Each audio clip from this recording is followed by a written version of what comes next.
ಮಧುರಚೆನ್ನ. ಕವಿ ಪರಿಚಯ. ಕೃತಿಕಾರರ ಪರಿಚಯ.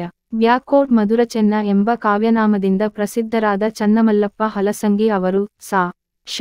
1903 ವಿಜಯಪುರ ಜಿಲ್ಲೆ ಇಂಡಿ ತಾಲೂಕಿನ ಹಲಸಂಗಿ ಗ್ರಾಮದವರು.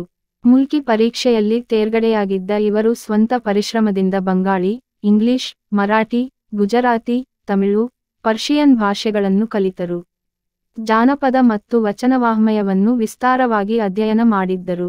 ಪೂರ್ವರಂಗ, ಪೂರ್ವಯೋಗದ ಪಥದಲ್ಲಿ, ಕಾಳರಾತ್ರಿ, ಬೆಳಗು ಇವರ ಪ್ರಮುಖ ಕೃತಿಗಳು. ನನ್ನ ನಲ್ಲ ಕವನ ಸಂಕಲನ, ಜನಪದಗೀತಗಳ ಸಂಕಲನಗಳನ್ನು ಸಂಪಾದಿಸಿದ್ದಾರೆ. ಸಿಂಪಿಲಿಂಗಣ್ಣನವರೊಂದಿಗೆ ಕನ್ನಡದ ಕುಲಗುರು ವಿದ್ಯಾರಣ್ಯ ಕೃತಿಯನ್ನು ರಚಿಸಿದ್ದಾರೆ.